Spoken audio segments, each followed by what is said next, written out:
संवेदनशील जिसका जीवन है, दूसरों की तकलीफ स्वयं की पीड़ा बन जाती है, दूसरों का सुख अपना सुख बन जाता है, दूसरों की उन्नति अपनी खुशी बन जाती है, दूसरों की कार अपने लिए प्रसन्नता का द्वार खोलती है। जो दूसरे को आनंदित देख करके स्वयं आह्लादित हो जाता है, ये भगवान का गुण होता है, ये भगवान का गुण है।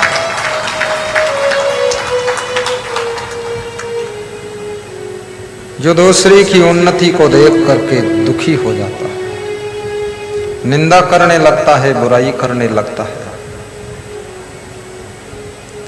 याद रखना, उन्नतशील व्यक्ति की जो निंदा करता है वो स्वयं कभी उन्नति नहीं कर पाता। धनवान की जो बुराई करता रहता है वो सदा के लिए धनहीन रह जाता है। गुणवान की जो निंदा करता है वो दुर्गुणों से भर जाता है, और जो सज्जनों की निंदा करता है वो स्वयं दुर्जन बन करके राक्षसी जीवन जीता है। इसलिए सज्जनों का गुणगान करना चाहिए। कोई व्यक्ति उन्नति किया है उसको धन्यवाद देना चाहिए। किसी की कार को देख करके नमस्कार कर लेना चाहिए कि धन्यवाद। और किसी का फलता फूलता हंसता खेलता परिवार देख करके चुपके से उससे पूछना चाहिए क्या फार्मूला है जो मैं भी अपने घर में लागू करूं, मेरे घर में भी हंसी खुशी आ जाए। ऐसा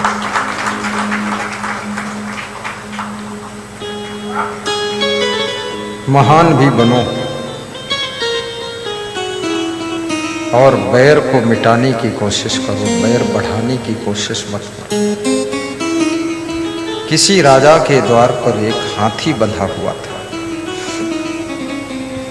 वो हाथी शाही हाथी कहलाता था, क्योंकि राज दरबार का हाथी भी बड़े शब्दों से सम्मान पाता है। शाही हाथी, बादशाहों का हाथी शाही हाथी। उस हाथी को अच्छा अच्छा खिलाया जाता था। हरा चारा तो देते ही थे, मंत्रीगण देख रेख करते थे, लेकिन दाल चावल सब्जी रोटी पूड़ी हलवा मालपुआ जो भी राज दरबार में बनता था, राजा साहब एक बड़ी थाल में उस हाथी के लिए भी भोजन भेजते थे। हाथी हरा चारा भी खाता था और राजा साहब के द्वारा भेजा हुआ थाल, उसमें जो भी आता था प्रेम से खाता था। लेकिन हाथी तो हाथी है, थोड़ा खाता था, कुछ इधर उधर गिर जाता था। तो वहां पर एक आवारा कुत्ता घूम रहा था। आवारा कुत्ता वो देखता है कि हाथी उतना समझदार नहीं है, कुछ खाता है कुछ गिराता है। तो जो चावल मालपुआ पूड़ी इधर उधर गिर जाती थी वो कुत्ता आकर के चुपके से खा लेता था। तो कुत्ते की भी सेहत बनने लगी, क्योंकि जूठन खाकर भी तंदुरुस्त होने लगा। एक दिन कुत्ते के ऊपर मंत्री की नजर पड़ गई। अरे हाथी का भोजन ये खा लेता है चुपके से। और हाथी ने भी देखा कि ये साइड से डर डर के खाता है। तो हाथी ने कहा, अरे मित्र डरते क्यों हो, मेरे लिए तो शाही इंतजाम हो रहा है, क्योंकि मैं शाही हाथी हूं और तू मेरी जूठन में से खाता है, मुझे दुख होता है। तू भी इसी थाली में थोड़ा साथ में खा लिया कर।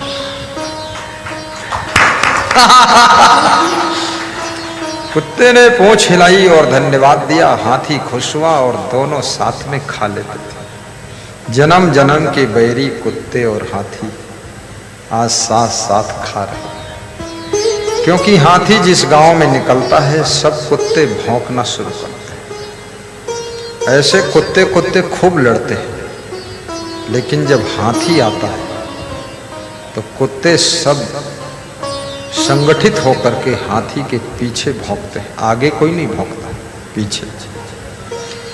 ऐसे किसी भी क्षेत्र में जब कोई हाथी जैसा जबरदस्त बलवान व्यक्ति आता है, चाहे राजनीतिक क्षेत्र में हो, चाहे सामाजिक क्षेत्र में हो या धार्मिक क्षेत्र में हो, तो कुत्ते जैसी प्रकृति के लोग जो अभी तक आपस में लड़ते थे, काटते थे, नोचते थे, वह सब एक हो जाते हैं और भौंकना शुरू करते हैं, उसकी निंदा बुराई करना शुरू करते हैं। लेकिन आज हाथी और कुत्ते की दोस्ती हो चुकी है। जब मंत्री की नजर दूसरे दिन पड़ी गई, ये कुत्ता तो हाथी की थाली में ही खा रहा, तो उसको बड़ी गुस्सा आई।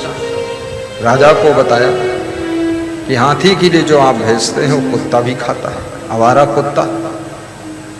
और कभी कभी उस कुत्ते को सूंड में लपेट करके हाथी अपनी पीठ पर बिठा लेता है और सवारी भी कराता है।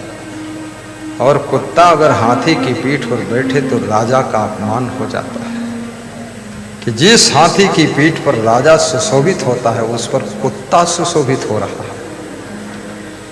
जब राजा को ये सूचना मिली तो राजा से बर्दाश्त नहीं हुआ।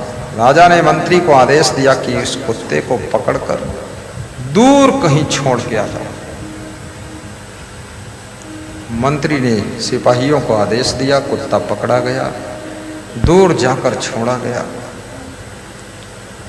कुत्ता बहुत दुखी नदी के किनारे पड़ा था, उसने खाना पीना छोड़ दिया। उस कुत्ते को देख करके एक किसान को दया आ गई और किसान उस कुत्ते को लेकर अपने खेत पे चला गया और खेत पर जो किसान रोटी खाता था उसमें से रोटी दे देता था। कुत्ता थोड़ा खाता है, थोड़ा छोड़ देता है, अपने मित्र हाथी की याद करता है और कुत्ता सुबह शाम रोता भी है। कुत्ते की दशा को देख करके किसान भी दुखी हो जाता है कि कुत्ता इतना दुखी क्यों है। हित अनहित पशु पक्षी हो जाते हैं। इधर हाथी भी धीरे धीरे कमजोर होता जा रहा है। आधा चारा खा रहा है, आधा छोड़ रहा है। हाथी का मन दुखी है। हाथी की प्रफुल्लता, हाथी की प्रसन्नता समाप्त हो गई, क्योंकि हाथी का मित्र जो कुत्ता था, साथी बन गया था, वो दूर कर दिया गया। राजा साहब देखते हैं हाथी दुबला हो गया, पतला हो गया, कमजोर हो गया। मंत्री से पूछा, हाथी को क्या रोग आ गया? बोले, ये रोग शरीर का नहीं है, ये रोग मन का है। इसका इलाज दवाई नहीं है, इसका इलाज वही कुत्ता है। तो कहते हैं राजा की मौज भी निराली होती। राजा ने आदेश दिया, मंत्री उसी कुत्ता को लाकर हाथी के पास रखो, नहीं तो कुत्ता के चक्कर में हाथी मर जाएगा। अब मंत्री के सामने संकट खड़ा हो गया कि कुत्ते को अचानक मैं छोड़ दिया हूं, पता नहीं कहां होगा कुत्ता, कैसे लाऊं, कैसे ढूंढूं। और उसी कुत्ते से प्रेम है, दूसरा कुत्ता भी नहीं चाहिए उस हाथी को। और उस कुत्ते को उसी हाथी से प्रेम है, दूसरा हाथी भी नहीं चाहिए। बड़ा मुश्किल मामला, फंस गया। धीरे धीरे मंत्री ने बुद्धि लड़ाई। यस्य बुद्धिस्य तस्य विजयम। मंत्री ने कहा कि राज दरबार में कुत्ता खरीदा जाएगा, इसलिए सब लोग अपना अपना कुत्ता लेकर के आइए, और जिसका कुत्ता परीक्षा में पास हो जाएगा, पसंद आ जाएगा, उसको 10,000 इनाम दिया जाएगा और कुत्ता ले लिया जाएगा। अब हजारों लोग कुत्ता ले लेकर आ गए। कुत्तों की भीड़ इकट्ठी हुई। एक से एक कुत्ते, लंबे कुत्ते, ऊंचे कुत्ते, मोटे कुत्ते, पतले कुत्ते, सफेद कुत्ते, काले कुत्ते, कबरे कुत्ते, लबरे कुत्ते।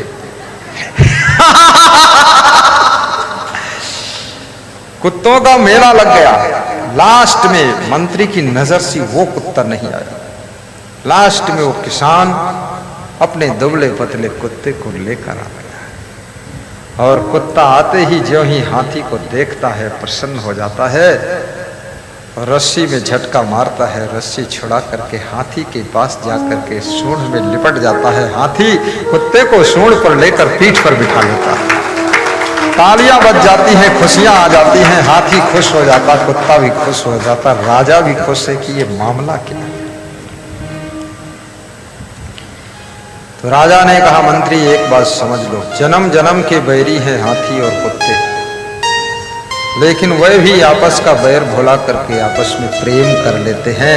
इंसान को सीखना चाहिए, बैर को धीरे धीरे कम करना चाहिए, बैर को बढ़ाना नहीं चाहिए और आपस में प्रेम बढ़ाना चाहिए। बोलिए सद्गुरु भगवान की जय।